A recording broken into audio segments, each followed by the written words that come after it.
Okay, we should be live already. Okay.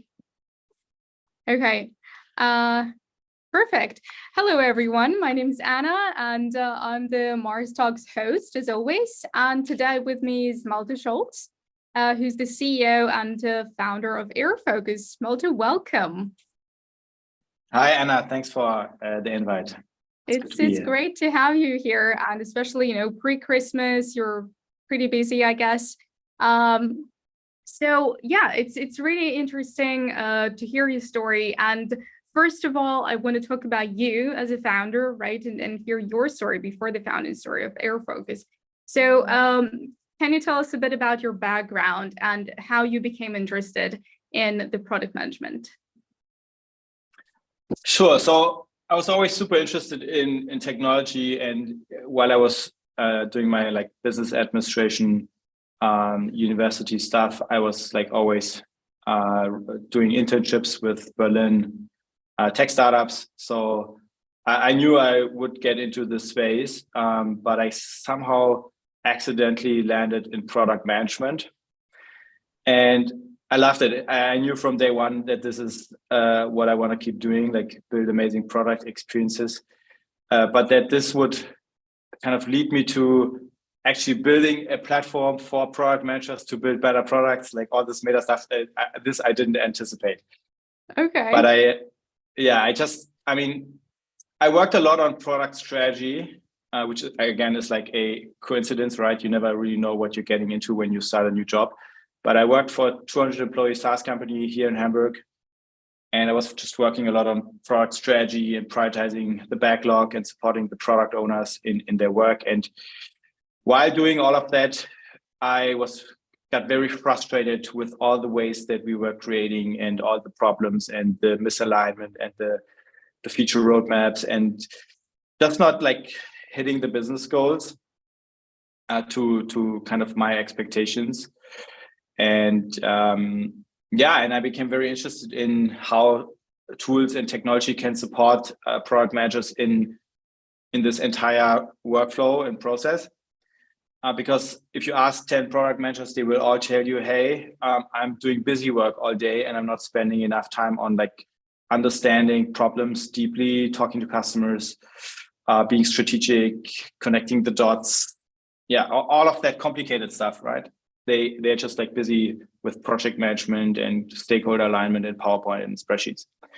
And so was I. So I started to play with this idea of a prioritization tool, which was my biggest problem back then. And I convinced a friend of mine to who was an amazing engineer and who was my technical co-founder today, to kind of build Airfocus on the weekends and in the nights. And that's what we did. And then a lot of stuff happened afterwards, but I paused for now. You can dive deeper if you want. Sure, yes. So obviously it grew out of your personal problem, right? And it's great that you found someone who thought that it is a problem worth solving so early.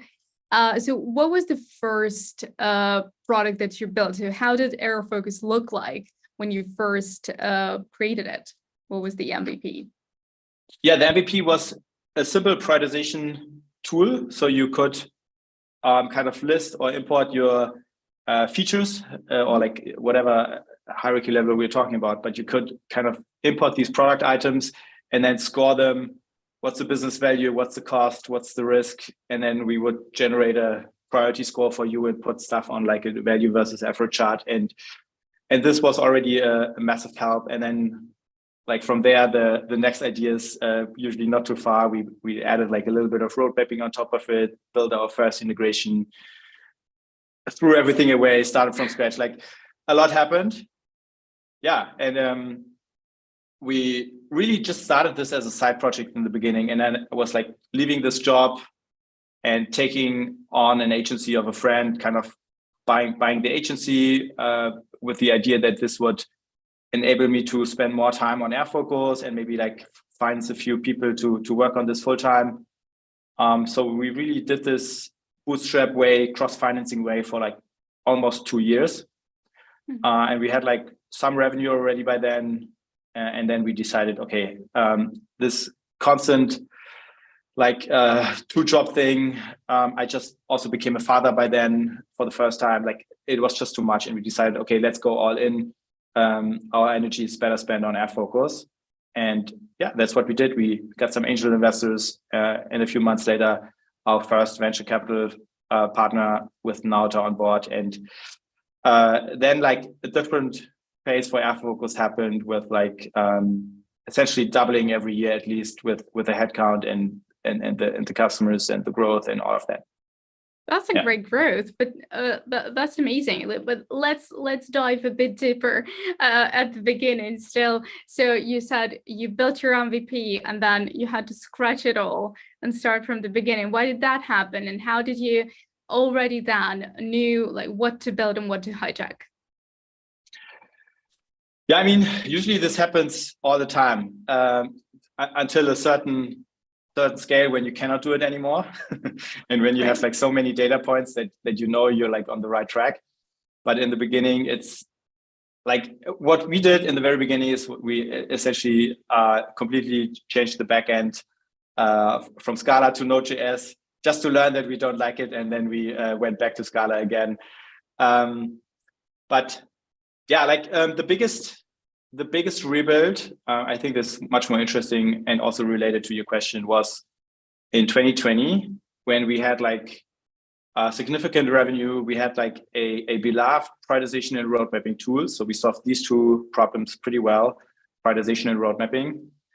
But it was really just these two problems. And we learned from customer interviews, market research, just thinking about the whole topic. We learned that in order to really build a significant business, we need to do much more. Like I hate the term, everyone hates it by now, I think, but we thought we needed to build a platform, a home for the product managers and the product management team. And it's true. It sounds fluffy with the platform thing, but it's very true. The product managers need a home. And in order to get there, we had to, again, like kind of course correct heavily. We essentially built the platform again, but we had to keep in mind that we had like thousands of users to migrate to this new platform. And this whole kind of rebuild of Airfocus, I would call it like Airfocus 3.0.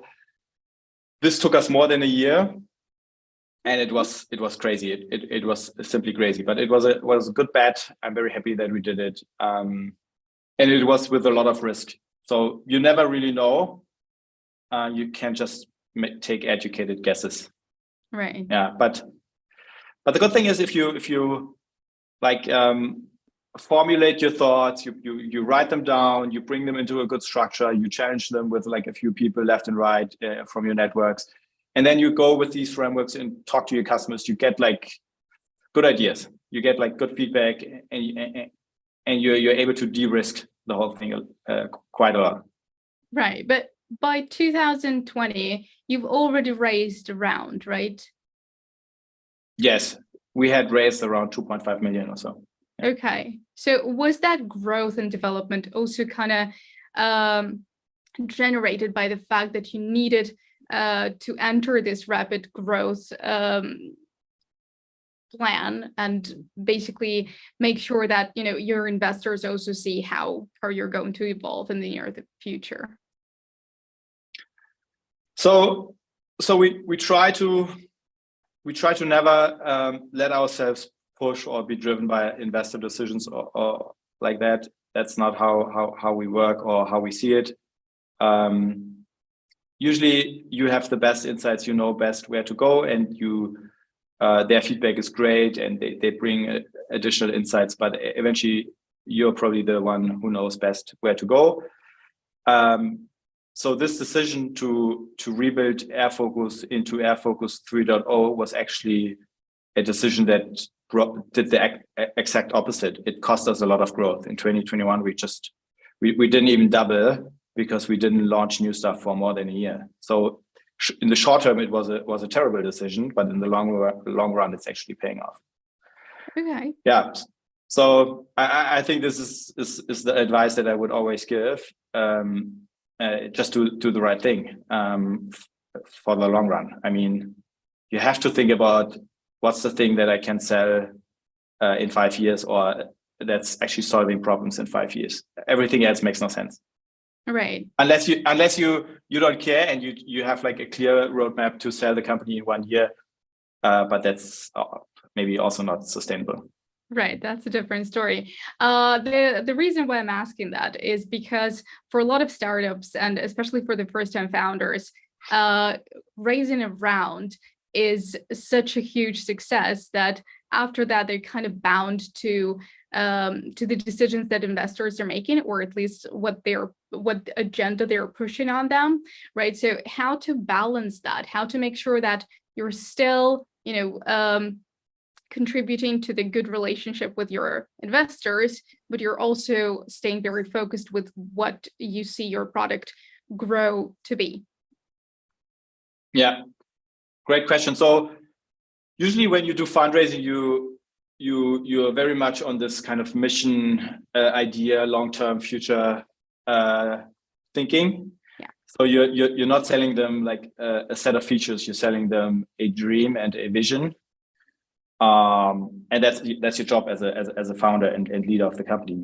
You have to be able to live a little bit in the future because nobody else is going to do it.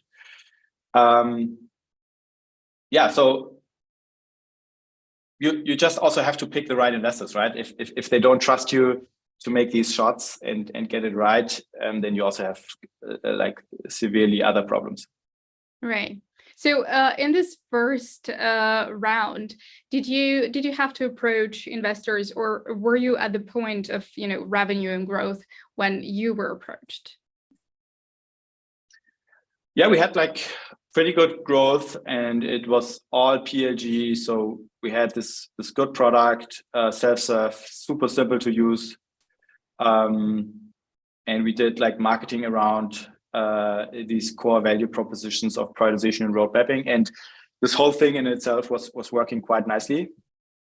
So obviously, like when you're growing from a low base, it's very easy to get to these 5-6x per year, which sounds very nice, but which doesn't really tell you anything, right? Like if you're going from like 6K to 50K, wow, but it's just like still in absolute numbers, not a big success. Yeah. So, sorry, what was the question? Were you approached by the investors? Yeah. Or did you? Yeah. But typically in this early phase, it's not so much the numbers and the traction that's getting them excited. It's like the market, the team, where you're going, and in this case, actually, you could say we did like a terrible job fundraising in 2019 because we just didn't create any competition. We actually didn't plan to raise the second round. The first one was pretty hard to get, right? Like we had never raised money. We got these angels on board. It was pretty tough, and we had money for at least a year or more or so with a team of 5-6 people. But then Malte came around, and they actually convinced us to take their money and enter the fundraising, and they did it in a way so we actually didn't create any competition. So we didn't even talk to other investors because we also like the guy so much. And you could say it's like a mistake, a tactical mistake to not involve other investors and create like competition to drive up the price or so. But right. I don't think it was a mistake. We're super happy with them, and if we had like a 2 million or so higher valuation, I think in the long run it doesn't really matter. You have to find the right partner who challenges you and helps you, build a company that's still working in 5 years. Okay. It's always the simple things, right? It's no rocket science. It's like, okay, what product can I sell in 5 years, and like how do I get there? What are the partners that help me get there? What's the people I need? It's not rocket science. Right. But the first 2 years, you said you were bootstrapping and you had certain success. What drove you to actually start fundraising? Well, you always want to be faster, and you're just limited with the resources. On the one hand, like these small teams, they can be so powerful and so efficient. It's unbelievable. what like a 5-person team can do. I'm still like surprised to where we got with just 5 people. But on the other hand, you learn that like capital and more people can solve a lot of additional problems. And yeah, it's just helping you grow faster and make certain learnings faster. And it also helps you go through such a period of a rebuild, maybe, yeah, where you know, okay, I need to now finance 1 year of product development, extensive product development, without like heavy revenue increases. I mean, we still close to 2x that year, but we could have probably like 3x that year if we had just like built features that were asked or like required. So okay. Yeah. So how did you allocate the money that you got from the first round? Yeah. So we kept doing what was working. So we had like a few developers in order to get faster on the product side, because we always thought like if we get the product right, it's a prerequisite for everything else. If we don't get the product right, we can do whatever good marketing we want. We can hire whatever good salespeople we want. It's not gonna help us win. So there was always tremendous focus on the product. But yeah, we started to scale content marketing, which has always been important for us. We experimented with video. Yeah, like the moment you scale, there are like also all these new problems that suddenly open up, right? Like all the stuff that I did in the nights myself, like I don't know, managing 5 people and making sure they get paid and all of this stuff. Suddenly you have a person to do that, which requires money, and then these persons, they do like a few more things, but previously you did probably the job of 5 people. So the moment you decide to make stuff a bit more professional, you start spending stuff that was not there before. Right. So what was the most challenging for you as a founder at this early stage? Just finding the right people. I think this is usually the stuff that you read on blog posts about scaling companies and so on, where in the beginning you think hiring people cannot be that hard. There are so many great people out there, but it's really the hardest part of the job, finding these people, especially in hot markets like the last 3 to 5 years. It's insane.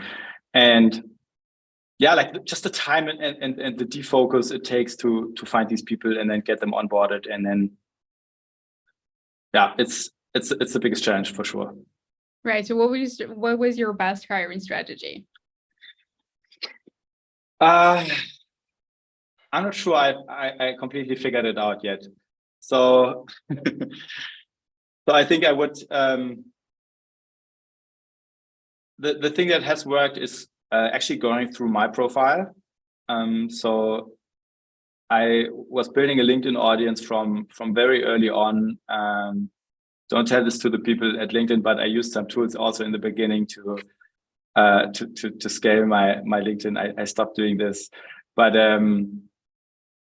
yeah, just like using this growing audience as a multiplier, and then yeah, just like active outreach to people that you find interesting. It's usually a much more effective way than just putting your job out there and putting a few ads on it, because you're just like targeting a completely different audience. There are like so many great people that are not looking for a job, and they're not even like don't know you. They would never apply because they're like not looking, and you just have to get them from wherever they are.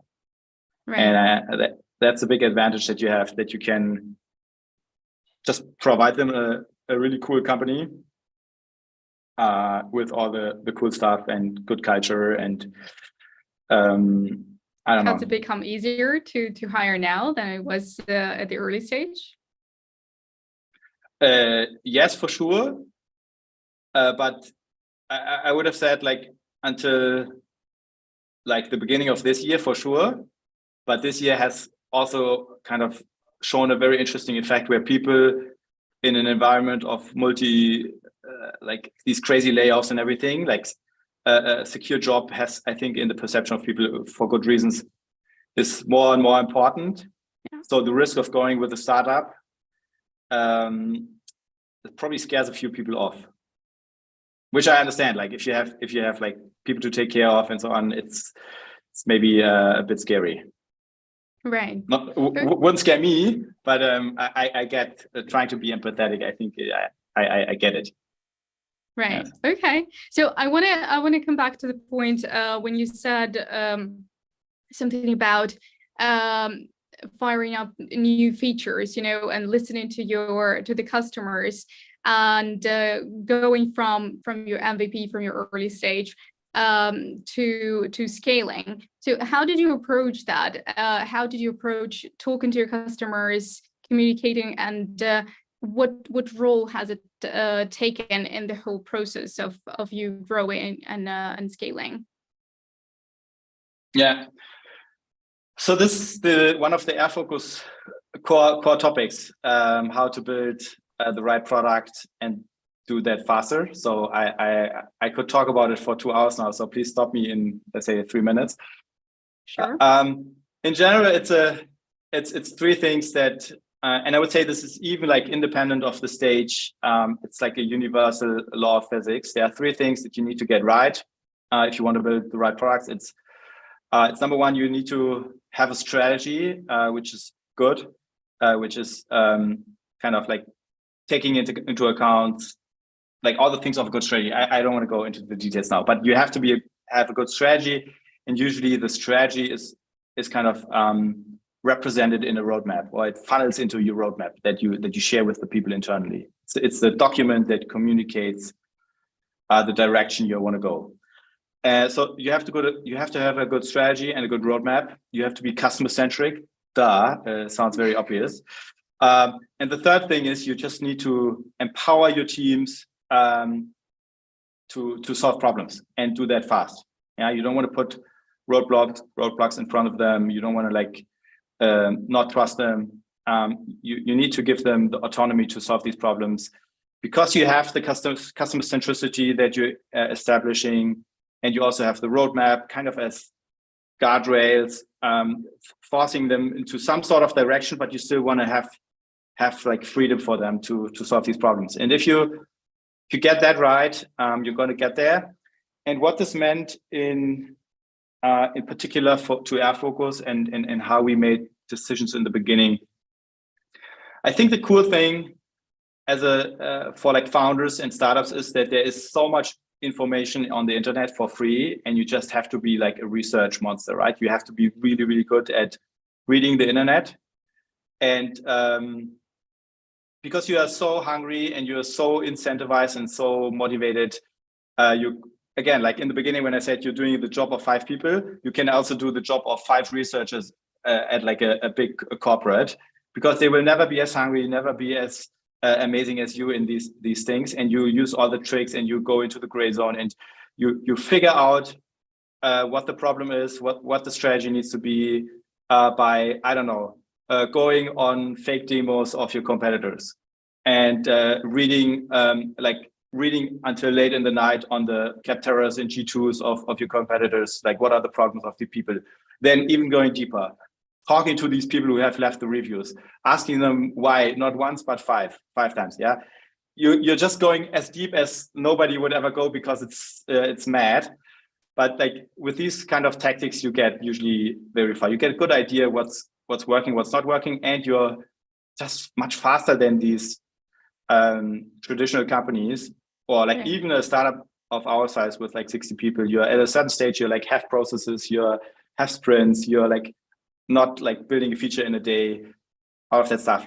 And yeah, I think this is the big advantage, and I'm not sure that's going to change anytime soon. You're just like you have so much energy in the beginning.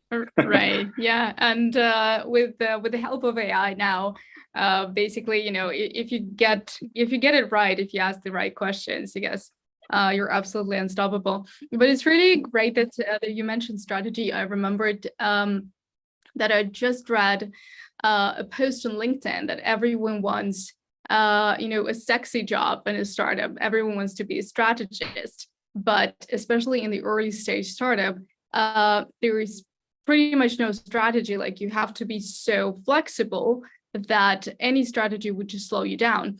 So, and you on the other hand say that the strategy is so important. So what do you think about the other approach? Well, yeah, it's like a topic where you cannot say like one's right, the other one's not right. Right. Both is right. But you need to have I think every founder has a strategy. They know where to go. The cycle is just shorter. Yeah. You just you have to build something in 3 months, otherwise you run out of money, and you go from one milestone to the other. But you try to keep the big picture in mind and do this on purpose. So you're trying to. So I know I want to be like a product management platform in like 5 years. I want to be the best in the market. But to get there, I first have to build a really nice prioritization tool. This was essentially what was pretty clear to me, at least in the beginning. I could not have started with a big thing. I started with the most urgent, most pressing problem, especially the one that I had. Right. Okay. And yeah, so it's strategy. Of course, yeah. Strategy at an early stage startup is very different than strategy at a more established company, for sure. Okay. And I also want to come back a little bit to talking to customer part. So everyone talks about that. You're right. Talk to your customers. Go and ask. So what are the specific channels that you use to do that?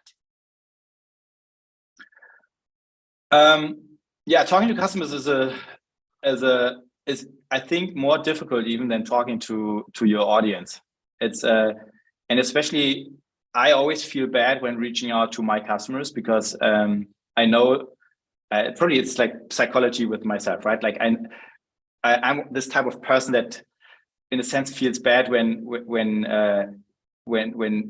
people give you money, right? Like I don't know, it's strange. So I don't want to annoy them. I want them to be happy, and I don't want to steal their time. So I heavily struggle by like contacting them and asking them to hop on the call. I still do it, of course, all the time.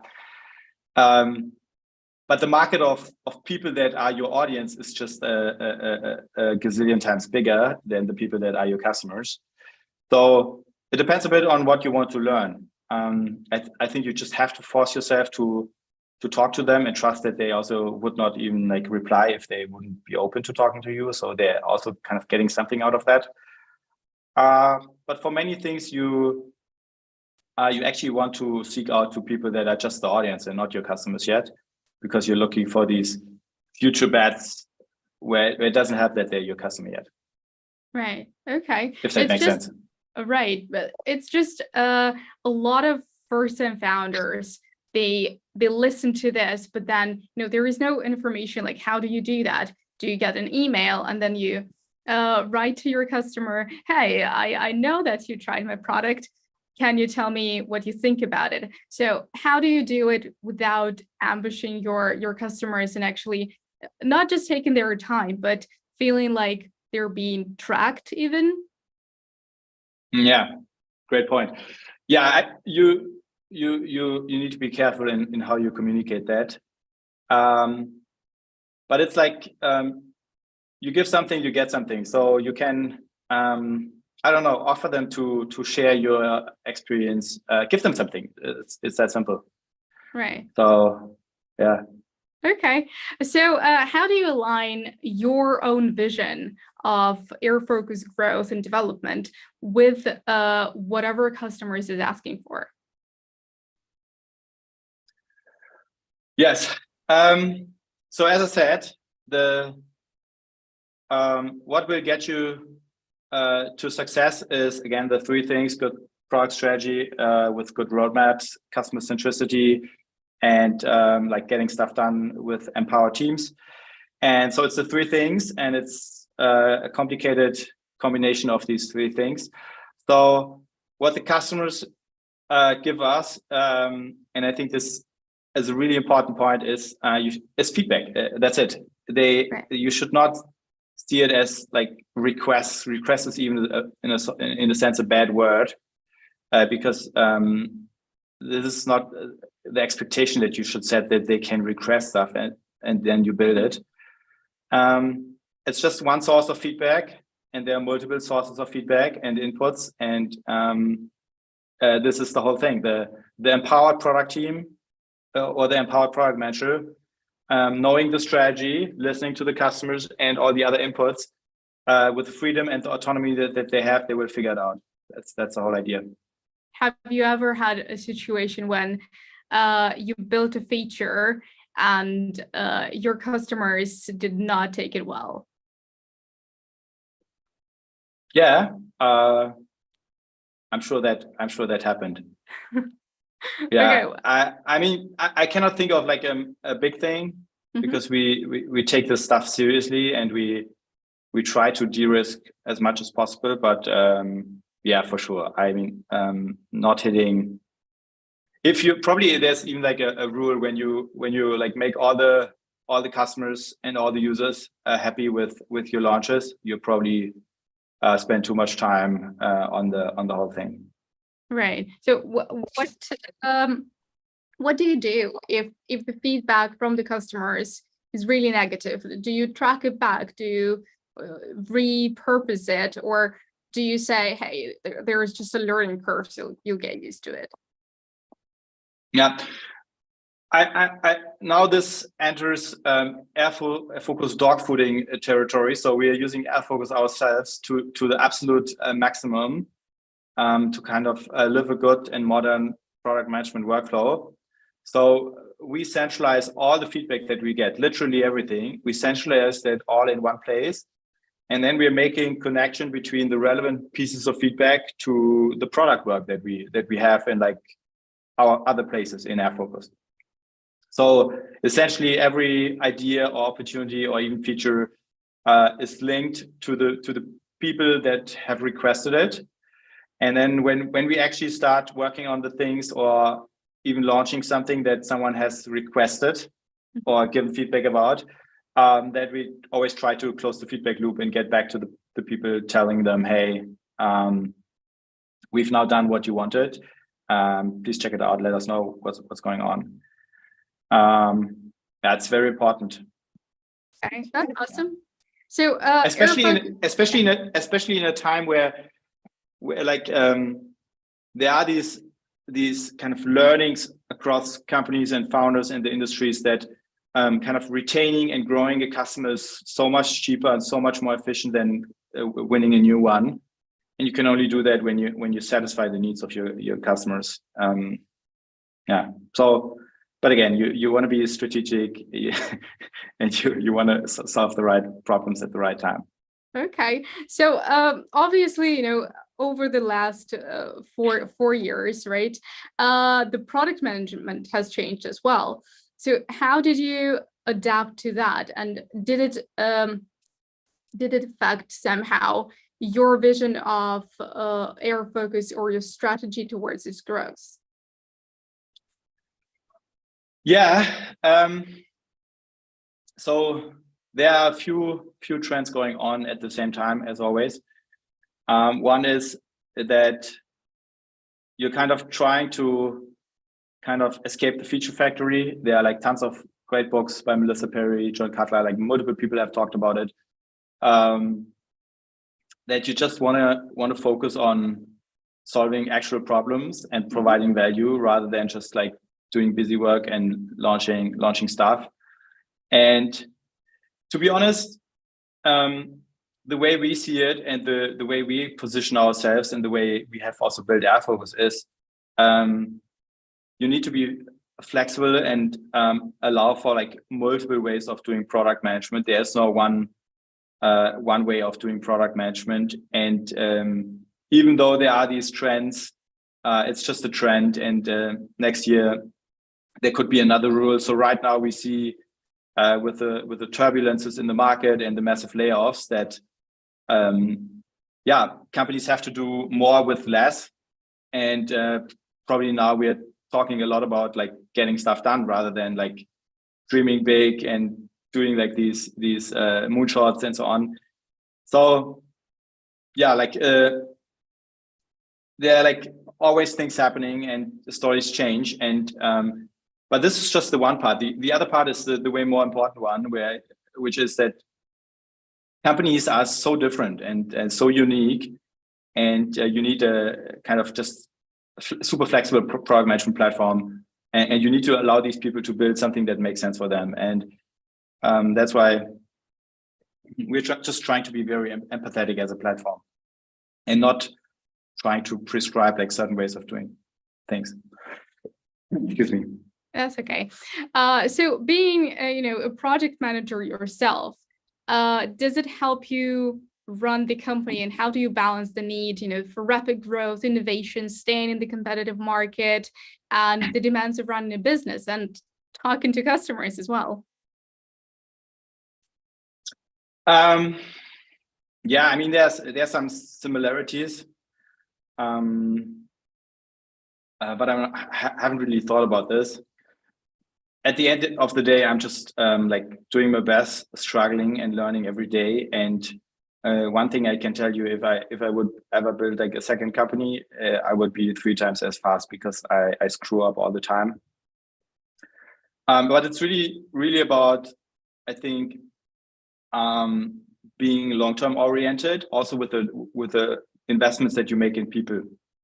And then that comes down to the culture. So if you're like very transactional and you're not focused on investing in the people and like caring about them and giving them room to grow and all of that stuff, then people will just stay for like a year or two, and then you're like losing all the investments that you have made in the people. And I would much rather have like super long-term relationships with people and have them grow into this role, even if it takes multiple years.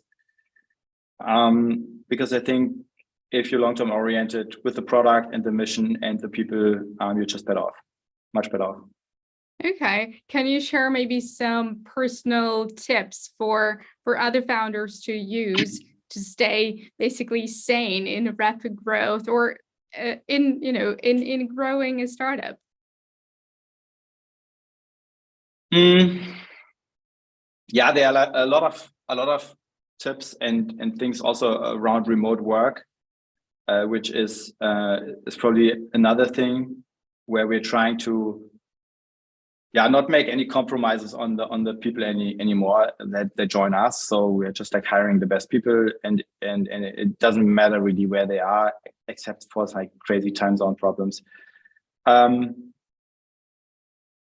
yeah, I just think people appreciate a place of good people, where everyone behaves, where there's like no asshole policies, like, and you just like try to have a good time, because I think the realization is, as much as the founders and the people who are like on from the early days, as much as they burn for the company because they're so heavily incentivized, as much it is just a job for some people, and you have to accept that. But the moment you make this like a super friendly, welcoming environment, they're just gonna excel and do amazing stuff. And so it's pretty simple, right? If you don't behave and you have like assholes on the team, like nobody wants to be there. It's like a friend or like a flatmate or some group you hang out with. Yeah, right. Okay, so can you share some future goals or aspirations for Airfocus? So, and also, if there is another round that you're looking for, then how is it going to help you in this growth? Yeah, so the concept that we use here at Airfocus for explaining these kinds of things is the concept of machines, right? Like you're building machines. So the first machine was like an autonomous self-serve product. Yeah. Then we built like a little marketing engine around it, and the engine got bigger and grew in all kinds of directions. And then just around a year ago, we started to add a sales engine to the whole engine. And all these engines, they kind of need to work on its own, but they can also not work without the other engines. And it's constantly about adding new engines and making the engines better. And this concept helps us in understand what we need today and what we need tomorrow. But going forward, we are going to enter a scale phase. I mean, you're always entering scale phase, but I think we now have like proof for way more things that we had like 2 years ago, and it's now very much about executing and running these well-known playbooks in building and enriching these machines at Airfocus, so they can work in a sort of automated and repeatable successful way. If that makes sense. So yeah. It was a very fluffy answer, but yeah. But it's great that you mentioned, this sales engine, because as far as I remember from one of your previous podcasts, you haven't had a sales team for a while, right? For 2 years, right? Why so? And how did you manage to go to market?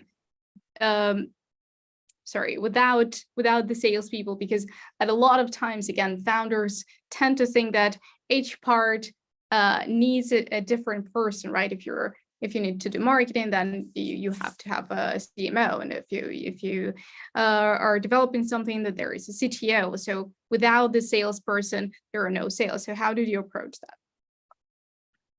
So first of all, I feel sorry that you had to listen to multiple of my podcasts, but yeah, it's your life.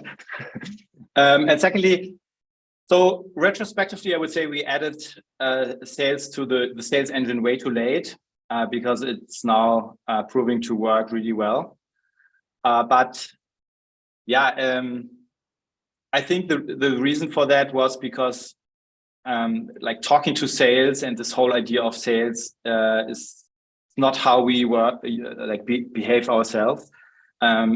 If I'm looking for a new platform, I'm not going to talk to sales. I want to experience the platform myself. So this whole PLG ID is like deeply built into our belief system. So this learning that certain personas and certain types of people much rather talk to a salesperson was something that we had to learn. Yeah. But I mean, in general, investors like low touch business models that work without sales, and historically they were like higher multiples, AR multiples on such type of businesses.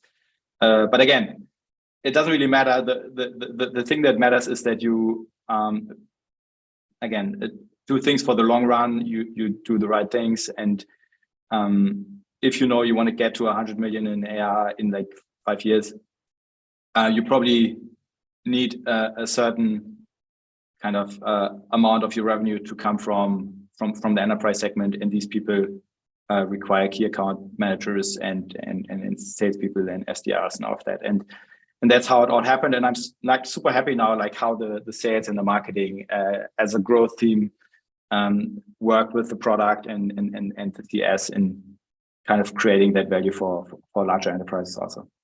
So, okay, awesome. So far, what was the biggest win and the biggest failure for Airfocus? Clearly, the biggest win was the decision to build a modular product management platform. Right now, it feels like a no-brainer, but back then it was really a big bet. And I know that we fought for months, and like we had streaming meetings and like slamming doors and all of that because we couldn't like agree on how to do this. But I'm super happy we fought through this, and this was for sure a big win. Biggest loss. It sounds like there were none. I'm just like thinking about. But let's talk biggest challenge. Yeah, biggest challenge. I have to think about it. Maybe I get back to you on this in a minute. Okay. Just too many. Okay. Yeah. Well, what would be your best advice to the first-time founders? First-time founders? Yeah. Yeah, actually, the points that I said earlier, like be confident about the things that are like on your side.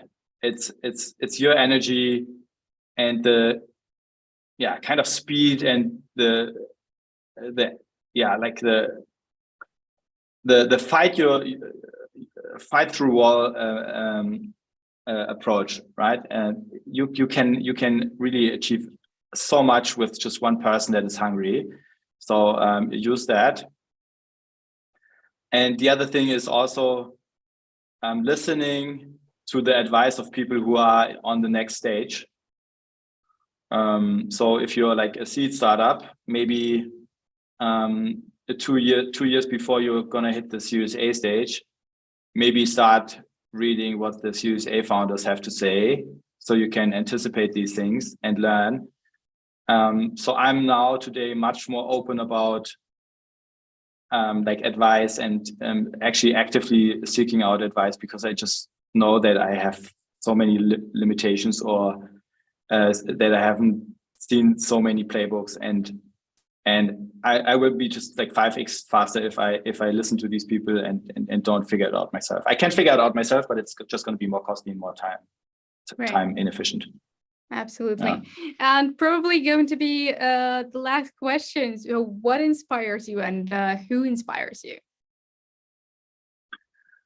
Yeah, I get very inspired by digital products and the people who build them. So yeah, I mean, I told you earlier that the moment the first day I worked as a product manager, it was like a laugh at first sight, and this hasn't really changed. So I actually today played a bit with.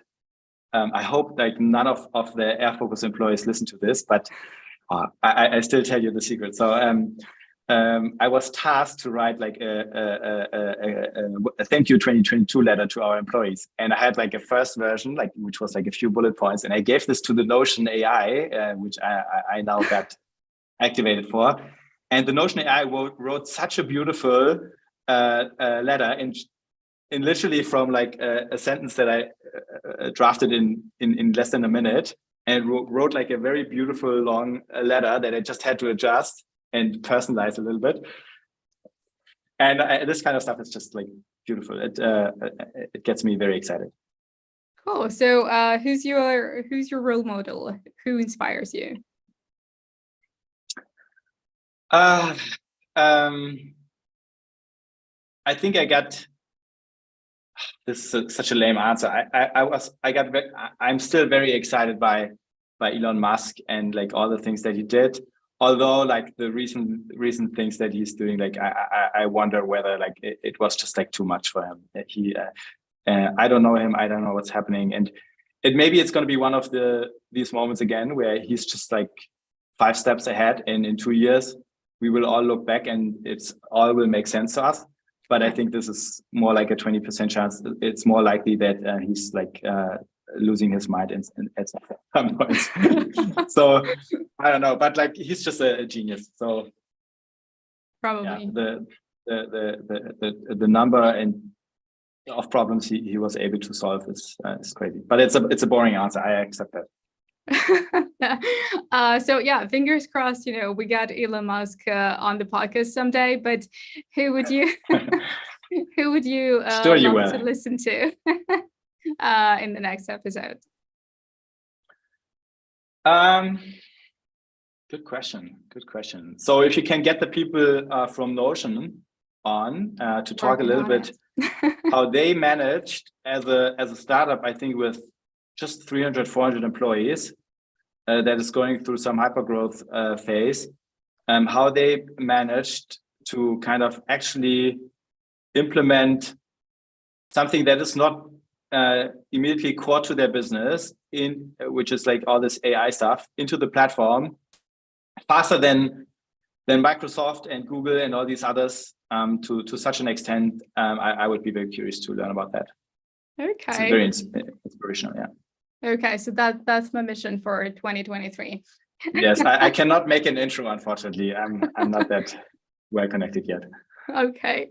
All right. Well, thank you so much, Malte. I mean, it's been a pleasure talking to you, and I guess great insights and great points to think about, especially if you're in a product management industry. So thank you for being here and talking about that.